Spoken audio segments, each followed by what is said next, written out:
Oke, selamat siang Bu Julisar dan teman-teman. Kami dari kelompok 8 akan membawakan presentasi dari chapter 8 yang berjudul mengenai wireless, mobile computing, dan mobile commerce.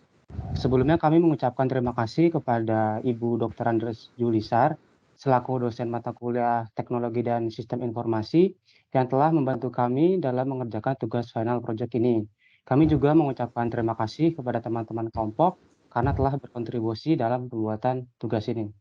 Oke, kelompok kami terdiri dari saya sendiri, Muhammad Abi Sandi dengan NIM 2020606123 dan rekan saya Niko Fernandi dengan NIM 2020606236 dan Cindy Wijaya dengan NIM 2020602238. Selanjutnya ada Nadia dengan NIM 2020602240 dan yang terakhir adalah Sebastian Malvin dengan NIM 2020600258. Baik, presentasi akan kita mulai. Untuk presenter boleh di next ke slide selanjutnya. Oke, baik. Selanjutnya kita akan membahas dari yang pertama dulu mengenai wireless technologies. Nah, wireless adalah salah satu media transmisi yang sudah sering digunakan untuk mengakses internet. Wireless juga mengirimkan transmisi bisa lewat dari udara dan sudah banyak tersedia dalam banyak smartphone dan laptop dengan standar tertentu. Nah, standar wireless yang digunakan di seluruh dunia itu sama, yaitu dengan standar IEEE 802.11 yang lebih dikenal dengan nama Wi-Fi. Nah, standar ini terbagi menjadi beberapa bagian utama ya, yaitu, yang pertama bagian 802.11a, 802.11b, 802.11g, dan yang terakhir 802.11n. Di wireless technologies ini mencangkup beberapa perangkat nirkabel seperti smartphone dan media transmisi nirkabelnya seperti microwave, satelit, dan radio. Ya, sekarang kita masuk ke perangkat nirkabelnya dulu. Perangkat nirkabel itu memberi 3 keuntungan ya, 3 keuntungan utama bagi pengguna. Yang pertama itu dia cukup kecil untuk dibawa atau dipakai dengan mudah.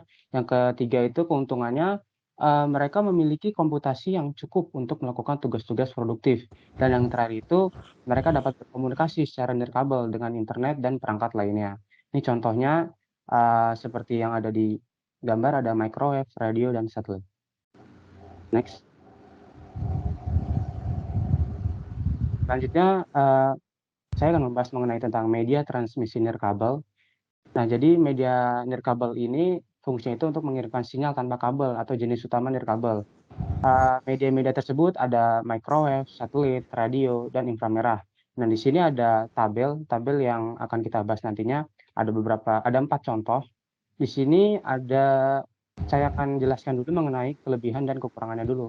Yang pertama, microwave. Di sini keunggulannya itu high bandwidth dan relatif inexpensive atau harganya lebih murah.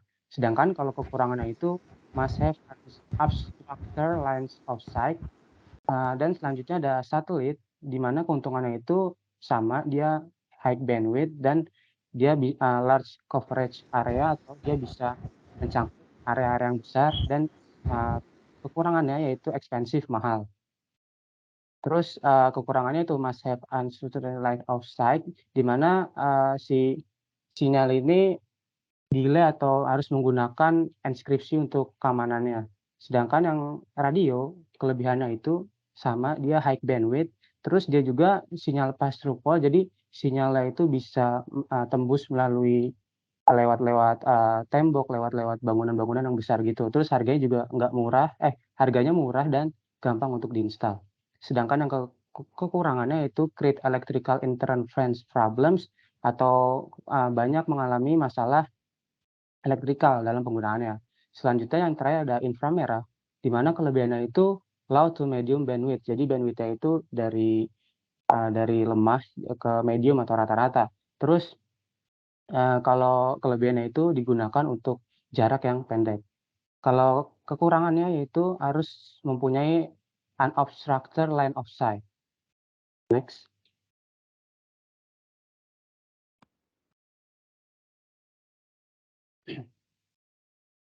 Nah, tadi kan kita udah membahas mengenai kelebihan dan kekurangannya dari media transmisi nirkabel. Sekarang kita masuk dulu penjelasannya mengenai microwave, satelit, inframerah, global positioning system atau GPS, dan radio.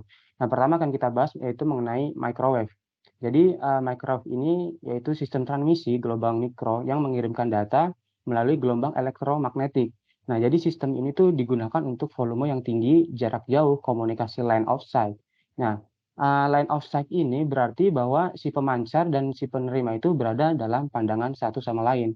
Persyaratan ini menciptakan masalah karena, kita tahu bahwa permukaan bumi itu melengkung daripada ratanya.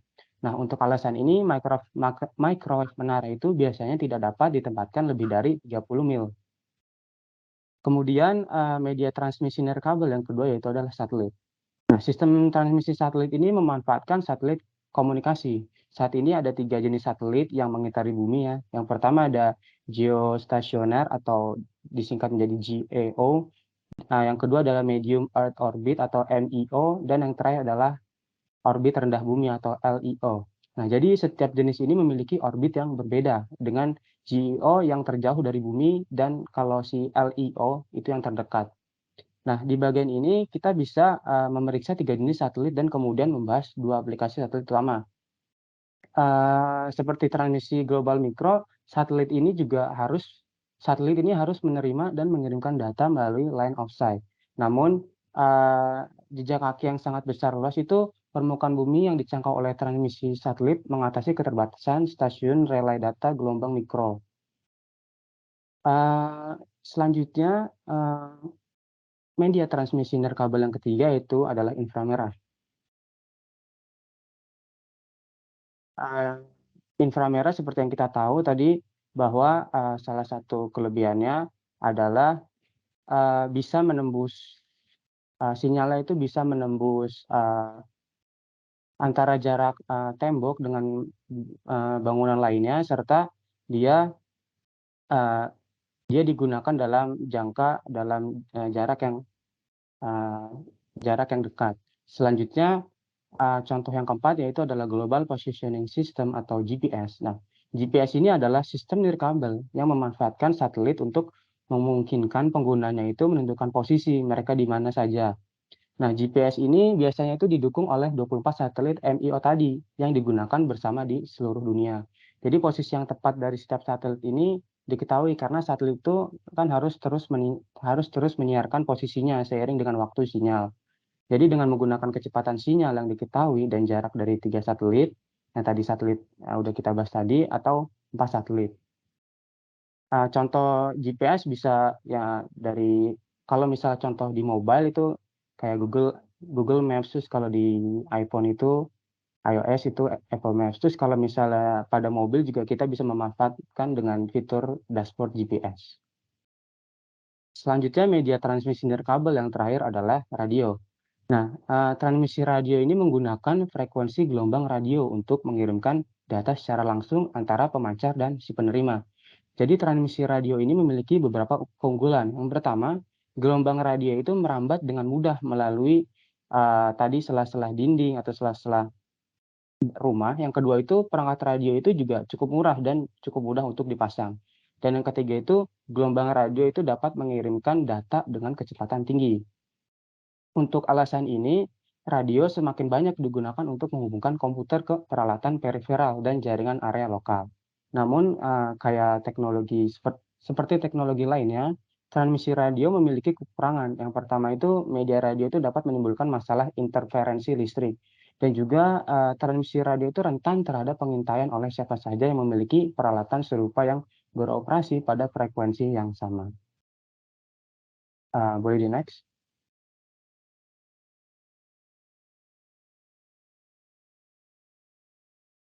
Oke, untuk materi selanjutnya akan disampaikan oleh rekan saya. Terima kasih.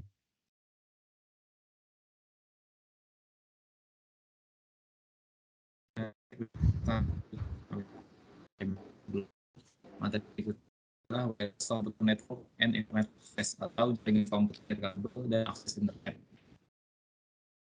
Nah, jaringan kabel adalah suatu teknologi yang dapat menghubungkan dua atau lebih perangkat untuk berkomunikasi di mana tidak memerlukan kabel dalam transmisi datanya. Jaringan nirkabel ini menggunakan gelombang elektromagnetik seperti mikro, radio, hingga infrared untuk proses perpindahan data antar perangkat. Lalu jaringan nirkabel ini berdasarkan cakupan area dibagi menjadi 3, yaitu jaringan nirkabel jangka pendek, jangka menengah, dan jangka luas. Lalu yang pertama ini kita akan membahas jaringan nirkabel jangka pendek. Jaringan nirkabel jangka pendek ini dibagi menjadi 3. Yang pertama Bluetooth ini memiliki fungsi untuk media saling tukar data di antara beberapa perangkat elektronik. Lalu yang kedua, ultra wideband. Ultra wideband adalah teknologi yang memungkinkan transmisi data tinggi melalui rentang frekuensi yang sangat luas. Biasanya ultra wideband ini digunakan untuk menukar data dengan jumlah besar dan dengan kecepatan tinggi. Lalu yang ketiga, near field communication atau yang sering kita dengar yaitu NFC. NFC ini adalah sebuah perangkat komunikasi antara dua perangkat elektronik dengan jarak sekitar 4 cm atau kurang lebih. Penggunaan itu yang sering kita lakukan, saya lakukan pembayaran data kita dimasuk lalu ya kita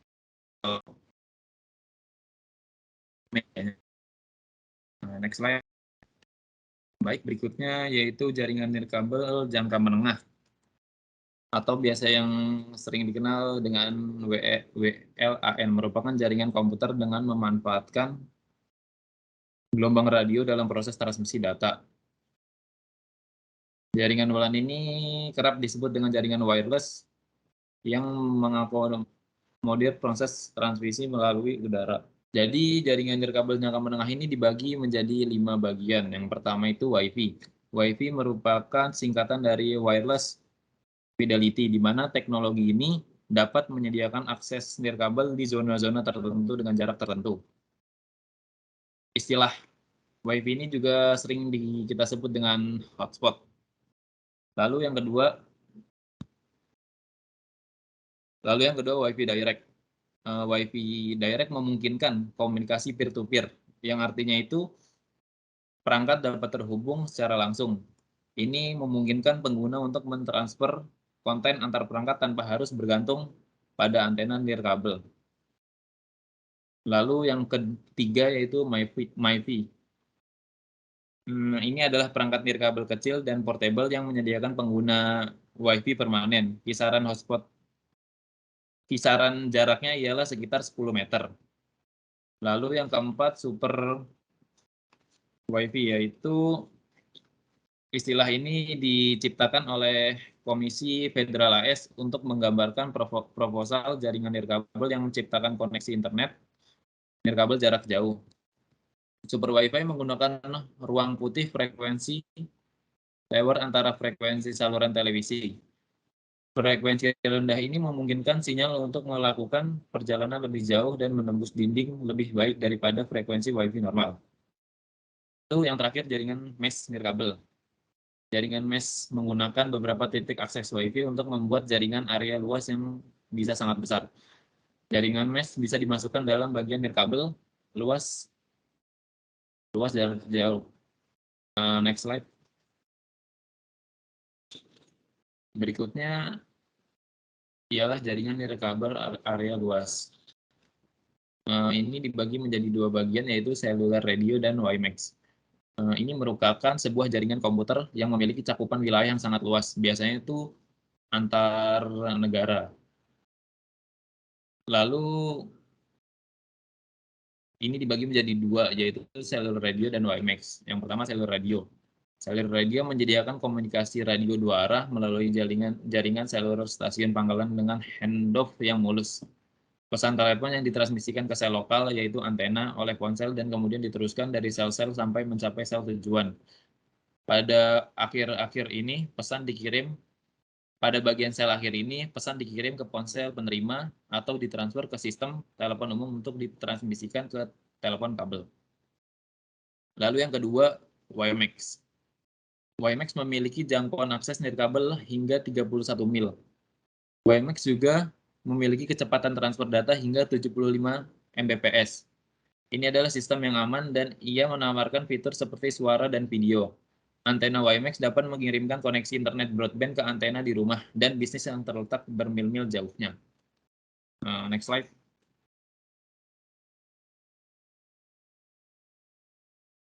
Baik, untuk materi berikutnya akan dilanjutkan oleh teman saya. Terima kasih. Selanjutnya, mobile computing and mobile commerce. Yang pertama, mobile computing atau komputasi seluler mengacu pada koneksi real-time antara perangkat seluler dan lingkungan komputasi lainnya seperti internet atau intranet. Komputasi bergerak memiliki dua karakteristik utama yang membedakannya dari bentuk komputasi lain, yaitu mobilitas dan jangkauan luas. Mobilitas berarti bahwa pengguna membawa perangkat bersama mereka dan dapat melakukan kontak waktu nyata dengan sistem lain dari manapun mereka berada. Yang kedua, jangkauan luas merujuk pada bahwa ketika pengguna membawa perangkat seluler terbuka, mereka dapat dihubungi seketika, bahkan melintasi jarak yang sangat jauh. Yang kedua, mobile commerce mengacu pada perdagangan dan pembelian barang atau jasa yang dilakukan di lingkungan nirkabel, terutama melalui internet. M-commerce menciptakan peluang bagi bisnis untuk memberikan layanan baru kepada pelanggan yang sudah ada dan untuk menarik pelanggan baru. Oke. Faktor yang mendorong perkembangan M-commerce. Yang pertama, ketersediaan luas perangkat seluler. Pada pertengahan tahun 2013, sekitar 6 miliar ponsel telah digunakan di seluruh dunia. Telepon seluler menyebar lebih cepat di negara berkembang daripada negara maju. Para ahli memperkirakan bahwa dalam beberapa tahun ke depan, sekitar 70% ponsel di negara maju akan memiliki akses internet.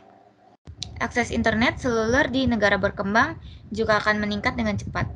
Dengan demikian, pasar massal telah dikembangkan untuk komputasi mobile dan M-commerce.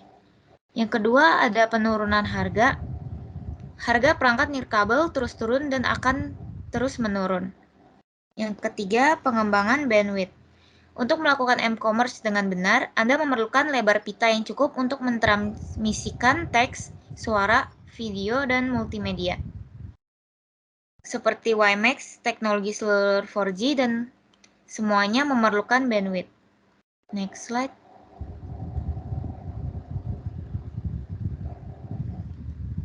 Aplikasi mobile commerce. Aplikasi mobile commerce ini banyak dan beragam.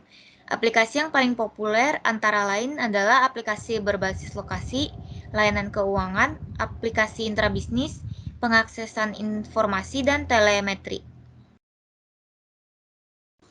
Yang pertama, location-based application atau aplikasi berbasis lokasi, yaitu perdagangan seluler berbasis lokasi yang atau biasa disebut dengan e-commerce adalah layanan berbasis lokasi yang memberikan informasi yang spesifik untuk lokasi tertentu.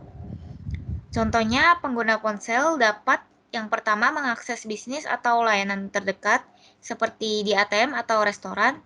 Yang kedua, dapat menerima peringatan seperti peringatan adanya gempa bumi atau kemacetan lalu lintas. Yang ketiga, dapat mencari teman. Materi selanjutnya akan dilanjutkan oleh teman saya. Terima kasih. Baik, selanjutnya ada financial service atau layanan keuangan, yaitu adalah aplikasi keuangan seluler termasuk perbankan, pembayaran nirkabel, dan pembayaran mikro, uang transfer, dompet nirkabel, dan layanan pembayaran tagihan. Intinya itu untuk aplikasi keuangan seluler adalah untuk memudahkan pelanggan bertransaksi bisnis dimanapun mereka berada atau jam berapa. Pelanggan terburu-buru untuk menuntut kenyamanan seperti ini.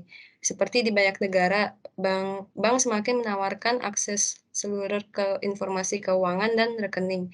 Misalnya Citibank, yang memberitahu nasabah melalui ponsel digital mereka tentang perubahan informasi rekening mereka. Lalu selanjutnya ada intrabisnis application atau aplikasi intrabisnis, yaitu meskipun bisnis ke konsumen atau B2C commerce merupakan publisitas yang cukup besar, sebagian besar aplikasi M-commerce saat ini sebenarnya digunakan dalam organisasi. perangkat seluler semakin menjadi bagian integral dari aplikasi alur kerja. Misalnya perusahaan dapat menggunakan layanan seluler non-suara untuk membantu dalam fungsi pengiriman, yaitu untuk menetapkan pekerjaan kepada karyawan mobile bersama dengan informasi terperinci tentang pekerjaan itu. Area sasaran untuk layanan pengiriman dan pengiriman bergerak meliputi transportasi, utilitas, layanan lapangan, perawatan kesehatan, dan keamanan. Next slide. Baik, selanjutnya yaitu accessing information atau mengakses informasi, yaitu ada fungsi vital lain dari teknologi seluler adalah membantu pengguna memperoleh dan memanfaatkan informasi. Dua jenis teknologi portal seluler dan portal suara dirancang untuk menggabungkan dan mengirimkan konten dalam bentuk yang akan bekerja dalam ruang terbatas yang tersedia di perangkat seluler.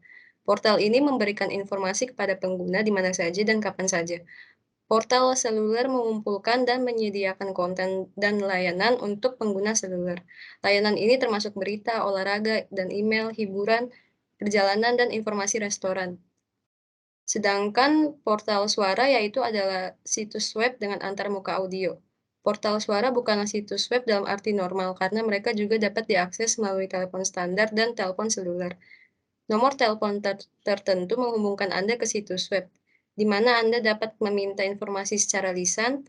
Sistem ini dapat menemukan informasi dan menerjemahkannya ke dalam bahasa suara yang dihasilkan komputer dan memberitahu Anda apa yang Anda ingin ketahui.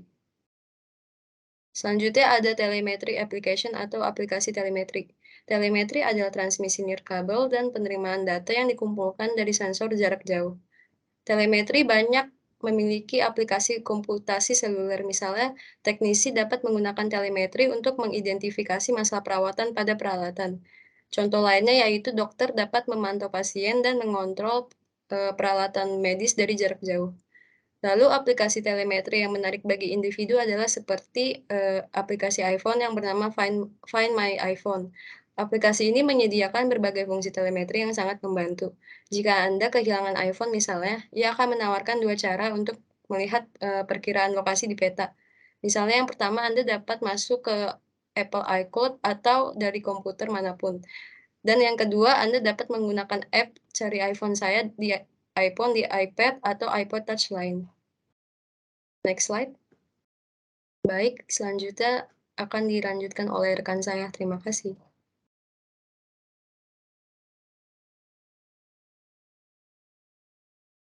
Baik, selanjutnya saya akan menjelaskan tentang pervasive computing. Sebuah dunia di mana hampir setiap objek memiliki kekuatan pemrosesan yang terhubung ke global jaringan, baik melalui wireline atau nirkabel, bisa disebut sebagai pervasive computing. Komputasi pervasif ini banyak sekali di sekeliling kita, seperti mesin cuci, ponsel kita, lampu, mobil kita, dan lain-lain. Misalnya di smart home, komputer di rumah, televisi, kontrol pencahayaan, dan pemanas. Sistem keamanan rumah dan banyak peralatan dapat berkomunikasi satu sama lain melalui jaringan yang ada di rumah. Nah, kita bisa dapat mengontrol sistem yang terhubung ini melalui berbagai perangkat, termasuk pagar, ponsel, televisi, komputer di rumah, dan bahkan bisa mobil kita. Salah satu kuncinya elemen smart home ini adalah alat pintar. Nah, alat siap internet yang dapat dikendalikan oleh perangkat genggam kecil atau smartphone kita melalui jaringan yang ada di rumah dan terhubung oleh internet, baik wireline atau nirkabel. Dua teknologi ini menyediakan infrastruktur untuk komputasi pervasif. Baik, selanjutnya.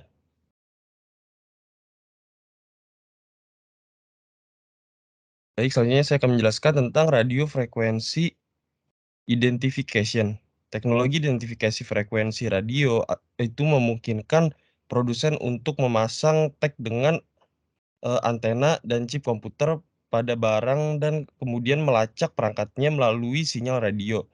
Ada banyak kegunaan untuk tag radio frekuensi identification ini. Dikembangkan untuk menggantikan kode batang atau kode batang kas yang dikenal sebagai produk universal kode. Terdiri dari 12 digit yang dikelompokkan dalam berbagai kelompok. Digit pertama adalah mengidentifikasi jenis barang. Nah, 5 jenis digit berikutnya itu mengidentifikasi pabrikan dan 5 digit berikutnya mengidentifikasi produk. Nah, digit terakhir adalah digit pemeriksaan untuk deteksi kesalahan. Nah, kode batang telah bekerja dengan baik, tetapi kita juga harus memiliki keterbatasan. Yang pertama, mereka membutuhkan garis pandang yang sangat jauh kepada pemerangkat yang pemindai. Sistem ini bekerja baik di toko, tetapi dapat menimbulkan masalah besar di sebuah pabrik atau di sebuah gudang. Nah, yang kedua adalah karena kode batang dicetak di atas kertas, mereka dapat menjadi rokok atau yang kotor atau hilang. Dan ketiga adalah kode batang mengidentifikasi produsen dan produk tetapi bukan barang yang sebenarnya. Nah, 2 sistem yang sedang dikembangkan ini untuk menggantikan kode batang atau QR. Oke, next. Selanjutnya saya akan menjelaskan tentang wireless sensor networks. Itu adalah jaringan yang saling berhubungan, bertenaga baterai, sensor nirkabel yang disebut sebagai motes yang ditempatkan ke dalam fisik lingkungan. Motes ini mengumpulkan data dari banyak titik dalam jangka waktu yang sangat luas. Nah, setiap motes ini berisi sensor pemrosesan, penyimpanan dan frekuensi radio, dan antena. Nah, setiap mote ini atau yang disebut sebagai aktif untuk sebagian kecil dari kedua ketika memiliki data untuk mengirimkan suatu data. Itu kemudian menyampaikan data yang sudah dikirim kepada sinyal yang terdekat. Jadi alih-alih setiap mote ini men me mentransfer datanya ke komputer, baik jarak jauh di stasiun pangkalan, itu juga bisa menggunakan wireless sensor networks ini. Baik, sekian presentasi dari kelompok kami. Terima kasih.